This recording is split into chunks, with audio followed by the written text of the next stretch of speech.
The views and opinions expressed on the following program may not necessarily reflect the views of the staff, management, or board of Hope Media Group and KSBJ.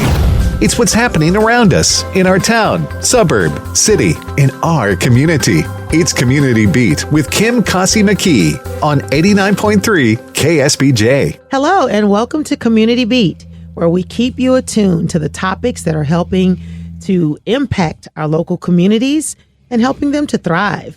I'm your host, Kim Kasi McKee, and today we're raising awareness for an organization with a very rich history in our city and around the world, the Salvation Army. It's that time of year when I begin watching all of my favorite syrupy Christmas love stories on various channels. And in most, if not all of these movies, at some point, you will hear the sound of the Salvation Army bell that has become synonymous with the Christmas season. And my guest today knows a lot about that little red kettlebell and lots of other things about the Salvation Army. And he'll be sharing some great history and insight with us today. So my special guest is Major Robb Webb, who's the area commander of Salvation Army. God bless you, Major Webb. Thank you for joining us today. Good morning, Kim. Thank you for having me. I'm so happy to be here today. And thank you for the opportunity to share a little bit about what's going on at the Salvation Army. Let me begin by telling a little bit about myself. Folks might be interested. I am Major Robb Webb, the area commander of the Salvation Army in the greater Houston area. And one of the neat things about being a Salvation Army officer is if you're married, you come in as a couple. Mm-hmm. And so my wife and I, who this year we'll be celebrating 34 years of marriage. Congratulations. Thank you. Thank awesome. you. Are in our 28th year as Salvation Army officers. So we, interestingly enough, met the Salvation Army as volunteers I was just thinking about it this morning, about 33 years ago, we met the Salvation Army as volunteers. We were newly married and we moved from New Orleans to a small town in Mississippi, Macomb, Mississippi. And we were wanting to do a work for the Lord. We had upon our hearts to do something, a ministry for young people, because what we could see in this small community is there wasn't a lot for the young people to do. Sure. And so we were exploring options about trying to start a kind of a Christian teen drop-in center. And as we were exploring resources in the community, somebody said, well, have you talked to the Salvation Army yet? And so we met with the Salvation Army officer there in Little Macomb, Mississippi. And it was a single female. Her name was Auxiliary Captain Brenda Watson. And she was running the Salvation Army in this little community. And she listened to us talk about what it is that we wanted to do. And when we were done, she said, well, I'm not sure if I can help you with that, but let me tell you about the things going on at the Salvation Army. And one thing led to another, and we began to volunteer at the Salvation Army and working with the young people through the Salvation Army. And we were just so excited and so on fire. And as any good Salvation Army officer would do, seeing the enthusiasm of this young Christian couple, she got us more and more involved. She found more opportunities for us to serve, more things for us to do. And during this time, which of course was over a period of time, the Lord started calling me into full-time ministry. And it wasn't clear to me in the beginning which direction he was calling me. I started exploring seminary options and really trying to affirm the direction that he was calling me. But after a period of time of seeking his will and affirmation of his calling, he said to me, I want you to be Salvation Army officers. And so my wife and I began that journey. And of course, it's a process. But we were commissioned as Salvation Army officers and ordained as ministers of the gospel of Jesus Christ in June of 1995. Wow. And since then, we've had various appointments as Salvation Army officers. You get new appointments, kind of like the military. Every 3 to 5 years, Okay. You receive a new appointment. Our first appointment was to Alexandria, Virginia. Our last appointment, right before coming here to Houston this June, so we've only been here since the end of June in Houston. We were in San Antonio for 5 years as the area commanders of the Salvation Army in San Antonio. So we're here in Houston now, so excited to get out in the community, to meet people, to make friends, to establish partnerships. That's one of the reasons we're so excited to be here today with KSBJ, because I love to listen to you on the radio station. What an affirmation it is for me as a Christian, and for so many others to listen to the music and hear the testimonies and all that's shared on your station. So I'm so excited to be here today to be able to tell a little bit about the Salvation Army and share with your listeners some of the great things going on at the Salvation Army. Wow. We are so excited to have you here. So welcome to Houston. Thank you. And you've survived the summer. So That's right. That's a good thing. So it goes up from here. So what can I say? Just so grateful for the far-reaching work of Salvation Army. I've heard about Salvation Army my entire life. I'm a native Houstonian. And even when I moved away to Austin for a season to go away to school, I still heard about Salvation Army and the wonderful work.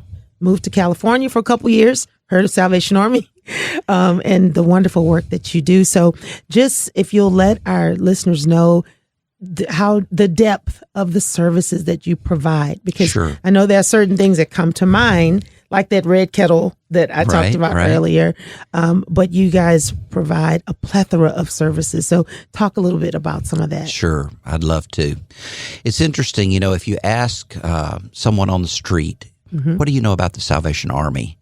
And chances are they're going to say, well, I know the thrift store. I know about buying clothes at the thrift store. And I know about the bell ringers we see at Christmas time. Sure.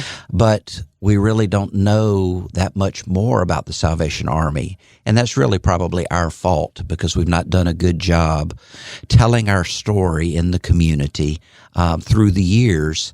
However, we have been there and been faithful. It's really kind of an amazing story. The founder of the Salvation Army, his name is William Booth, and he was an itinerant Methodist minister in London's East End back in the 1860s. And about 1865, he felt the call of God to go out and to preach the gospel to those in the slums there of London's East End. These were the drunks, the derelicts, the prostitutes. And as he began to get them saved and he brought them back into the Methodist church of the day, they weren't really made to feel welcome. And so pretty soon he realized, I'm going to have to do something a little different. And so he started what was first known as the East London Christian Mission. And so these new converts gathered in. They would an empty building that we called them halls back in those days, and they did a lot of street ministry. The Salvation Army is known for its open air ministries, which really started back in those days.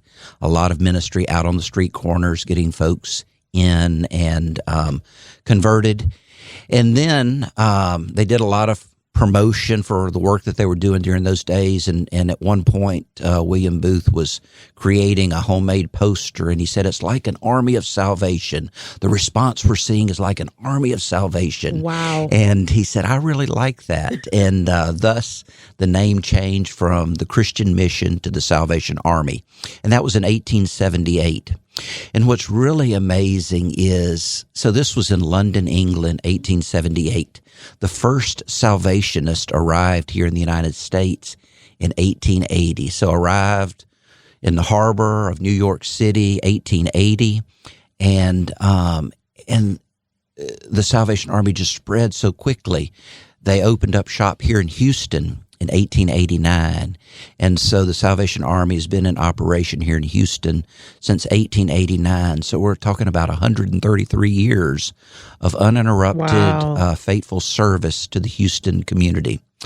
And the Salvation Army, operates such a diverse number of programs that are needed in the community. Here in Houston, we operate, we have a family shelter, a women's shelter, a men's shelter focusing on serving veterans. We have a program for homeless youth called the Young Adult Resource Center, where youth who find themselves homeless, young adults, can come to us and get resources with a plethora of things that they might need: securing IDs, finding jobs, finding permanent housing. And in line and in partnership with the city of Houston and the other homeless providers over the last few years, the mayor's push has been to try to end homelessness. Mm-hmm. And the Salvation Army has been right there, a key partner in that whole strategy. And, it's amazing that this year we have permanently housed about 1,000 individuals who were formerly homeless. So they came to us, they were homeless, and we worked with them to overcome obstacles and challenges in their life. We identified housing places where that they could move into and have permanent housing, and 1,000 individuals. Do you know what a challenge it is to try to get 1,000 formerly homeless people into permanent housing? So we do operate, of course, the temporary shelters that we've been known for through the years, but our primary focus is to get people through the crisis of their life and to get them to that place of victory in Jesus' name. And so we're so very thankful to operate these programs. And these are homeless services programs. In addition to that, of course, we have food pantries at various locations across the city where folks can come in and get, if their funds are running short and they can't seem to make ends meet this month, they can get a box of food that will help carry them through until their next paycheck, that kind of thing. The family stores that everybody thinks so much of about the Salvation Army, those are a part of our Adult Rehabilitation Center. So our Adult Rehabilitation Center is a program, a 120-bed facility where men come to us who are battling addiction, alcohol, drugs, whatever it is. And it's a live-in program. They come, they live, they go through the program, they get clean and sober. Hopefully they meet the Lord in the process. And then we move them to transitional housing, try to find permanent housing. We want them to be a success. And of course, we believe the key to their success is a personal relationship with Jesus Christ. Yes. And so the family stores that I mentioned that you see around and people donate to, and we're so very thankful for that, the clothes and the furniture and things that are sold in our stores go specifically to fund the Adult Rehabilitation Center program. So that's awesome. The purpose of the stores, is to fund the Adult Rehabilitation Center program. In addition to that, of course, we operate we have 7 Boys and Girls Club programs here in the greater Houston area. And so in our Boys and Girls Clubs, we might have up to 50 kids a day in the program. And, of course, those are Christ-centered programs for children after school to help them with leadership and success in school and becoming the young man or woman of God that we all hope our children become. And so that's a wonderful blessing to be a part of that. And we have 6 core Salvation Army core. Core is a Salvation Army word for church. Okay. We have 6 Salvation Army churches around the greater Houston area where folks can come and worship. We operate regular church programs like any other church. It was Sunday morning worship, Sunday school, Bible study during the week, different programs that to engage the family unit and allow them to have fellowship together around the Word, to hear the Word of God proclaimed, and to grow as disciples of Christ. One of the neat things about the Salvation Army I've always admired is it's one of the last places where, your children can learn to play a musical instrument for free. If you're interested in music, in most of our churches, we have a junior band program, and we'll put an instrument in your hand. We'll teach you how to play it, and there's no cost. Wow! And so it's just if a child is interested and wants to learn, we'll help them do it. And the same thing for the Adult Rehabilitation Center program. All of our programs, there's no cost to people to engage our services. So for our Adult Rehabilitation Center program, unlike many other similar type programs you might find, there's no cost. So when men arrive on our doorstep, often at the lowest point in their life, we take them in with open arms. We love on them. We help them through the crisis in their lives to find Christ and to get victory over their addiction issues. So these are some of the wonderful things that are going on, every day, 365 days a year for many of these programs. But right now, we're heading into the Christmas season, which is our busiest time of the year. Oh, yes. And I'm so excited about it because it's the time where the community really rallies behind the Salvation Army. Yes. We couldn't do all that we do throughout the year, but especially during the Christmas season. And one of the programs that we offer during this time of the year is the Angel Tree program. Yes. And the Love Angel it. Tree program is a program where families in need have come to us and signed up, and they have, of course, been pre-qualified, screened to identify that there is a real need. And then they give us information about their children, their clothing sizes, what the child might like for Christmas, and we create an Angel Tree tag. And then we place those on some trees around the greater Houston area. But the easiest way folks can access it is going online to our website at salvationarmyhouston.org, and you can click on the Angel Tree tab, and you can find an angel if you're looking for a girl, a boy, a certain age.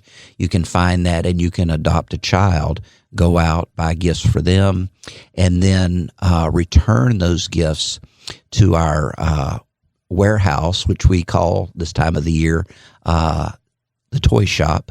Can return them to the toy shop, which is at 4026 Interwood North Parkway, Houston, Texas, by December 9th.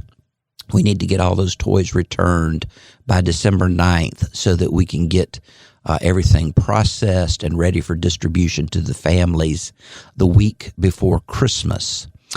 And so we're really blessed to have so many corporations that will adopt, 50, 100, good amounts of angels. But through our program, we'll have about 12,000 children and seniors who will be a part of the program this year. And I was checking in with my wife, who oversees the program, this morning, and she said at this point we have about 3,800 angels that still need to be adopted. So a lot of those have been adopted by corporations or people who've already gone online and selected their angel, which is good. But we still have, as of today, about 3,800 angels that need to be adopted. So we've got to get them adopted, get those gifts, and get them back by December the 9th. Okay, let me ask you a question. So are the tags that are used for the children, there's also tags for the senior adults as well? Yes, ma'am. Angel tags? Yes. Okay. With Yeah, their so the needs same on them. thing. We have seniors that are a part of some of our programs that, might not have any family or Sure. might be stuck in a a very tight financial situation, and so they have wishes for Christmas as well. Sure. And so we do the same thing. We create angel tree tags for them that spell out their name, their age, and their wish for Christmas. Nice. And so we serve them the same way. And one of the other neat things is we also have angel tree gift registries associated with the angel tree program. Yes. So if you go on our website, salvationarmyhouston.org, and you select the angel tree tab, you can adopt an angel, or you can access a link to one of the angel tree registries that are set up with Walmart, Target, or Amazon. That's and if great. you don't want to go out and shop, to go through the physical shopping, then you can go online, you can buy some gifts, and you can have them shipped directly to us. So you can help with kind of minimal effort. Wow. And so that's great. a great resource for folks. And I've been amazed the last few years, because we've only been doing this the last few years. I've been amazed at the response. You know, the UPS man or the FedEx man will show up, and there'll be 20 or 30 packages, and there'll be toys that people have ordered and shipped, and so it's great. That's awesome. In addition to our Angel Tree program, of course, this time of the year, you'll begin to see our bell ringers out in front of... and hear them. See and hear them, that's right, in front of local stores beginning about next week. And so it's such an important part of our fundraising effort. In fact, our bell ringing, our Red Kettle campaign, as we call it, is our largest fundraising event we do each year. And the neat thing is, the money we raise through the Red Kettle campaign not only goes to help families in need during the holiday season, but it goes to provide critical funding to our programs that operate year-round. So we hope to raise about $1.1 million this year through our Red Kettle campaign, which is a lot of work. It takes a lot of work. You know, we ring the bell for about 4 or 5 weeks. And in the last few years has been super challenging, of course, with the pandemic. Folks were not out for a year or two during the pandemic, really doing much shopping. Right. It's hard to get bell ringers. It's just been a challenge. But one of the neat things is we've now have available on our signs in front of our Red Kettles. So if you're walking up to a local store and you see a bell ringer out there and you think to yourself, oh, I don't have any cash, I can't make a donation. Well, we have a QR code right there on the sign of the kettle, and you can use your smartphone to make a donation. Wow. And so that's a great great resource that allows folks to give if they want to help and don't have cash on hand. They can make a donation right there at the kettle with their smartphone. And so that's a great addition. And then also on our website, we have a virtual kettle.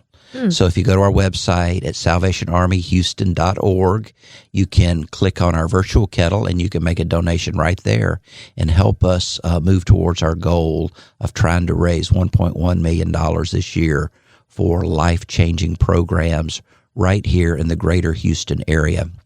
Another unique thing is one of the ways it takes a lot of effort to raise the money that's needed through the course of the year. But another way that folks can help is individuals, families, businesses, churches, civic groups can do their own virtual kettle. They can go on our website, they can create a virtual kettle, and then it's just like being out in front of the store and ringing the bell, and you can invite your friends, your peers, co-workers, whoever, to donate to your kettle.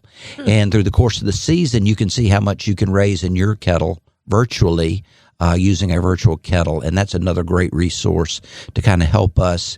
And it's a lot of fun because you can challenge, if it's in an office environment, you could create a competition where one department creates challenges another department, or within a family you can create competition among the family members or challenge friends or whatever. It can be a lot of fun, and we always hear stories about what a great experience it is when people volunteer to ring the bell during the holiday season, and we need volunteers. So folks can sign up to volunteer on our website at salvationarmyhouston.org. salvationarmyhouston.org. There's a volunteer tab. They can click on that and they can sign up to volunteer, to ring the bell, or to help with the Angel Tree program or anything else they might like to do. There's lots of opportunities to get involved, but it takes many hands to get the job done. We call it an army of love. Enlist in love's army. Our theme this year, we have a new theme each year, but our theme this year is love beyond crisis, love beyond conflict, love beyond, you fill in the blank. I love that. Love beyond Christmas. Because we'll be helping a lot of people at Christmas, but we'll continue to love and serve those in need beautiful. And help them through the situations of life in the days, weeks, and months ahead. But of course, this time of the year is where folks are feeling so generous and charitable. And I hope that folks will rally to the occasion and give generously to support the Salvation Army.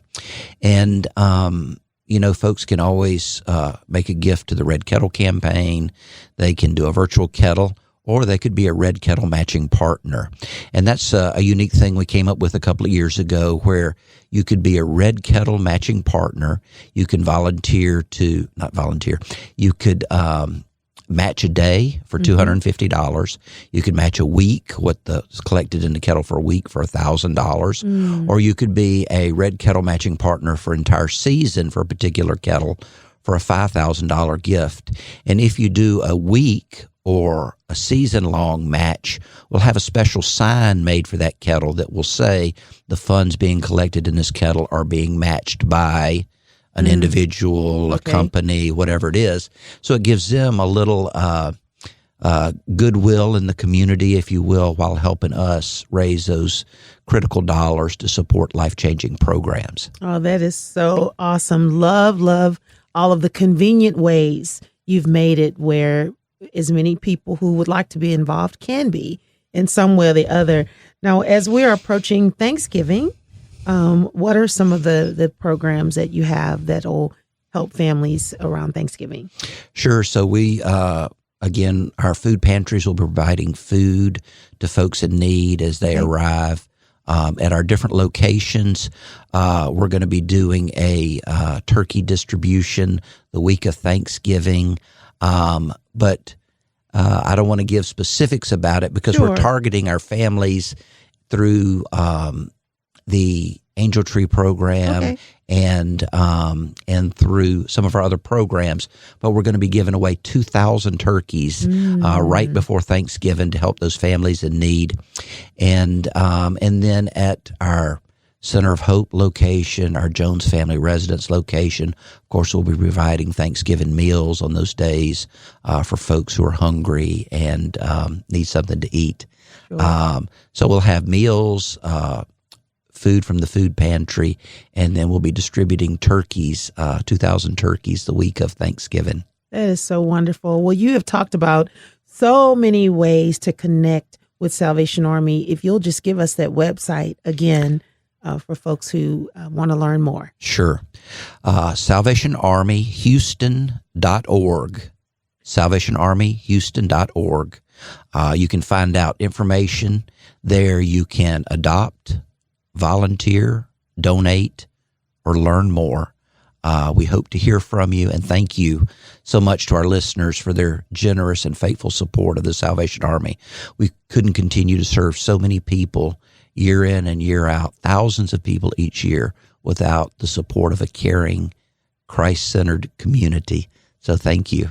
Awesome. Well, thank you so much, Major Webb, and your beautiful wife of 34 years. Yes, ma'am. Tell me your name again. Carolyn. Carolyn. Shout out to you, Carolyn, for the wonderful work that you are doing as well.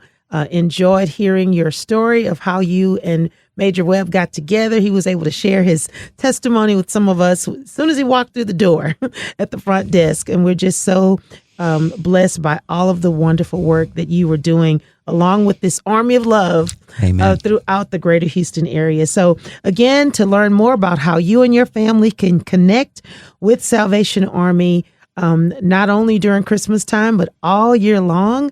Just go to that website at salvationarmyhouston.org. I don't know if it's case sensitive, but on what I'm looking at, the S, the A, and the H are capital. But I'm sure there's enough information on your, once you go onto the site, you'll be able to find out all you need to know about Salvation Army. So God bless you. Thank you so much for joining us. Thank you, Major Webb. Thank you. Thank you for having me. Absolutely, for stopping by to speak with us today. And thank you to our wonderful listening audience for joining in today. And we hope you'll join us again next week for another edition of Community Beat. I'm Kim Kasi McKee on 89.3 KSBJ. Thanks for joining us for Community Beat with Kim Kasi McKee. Join us every Saturday morning at 5:30 on 89.3 KSBJ.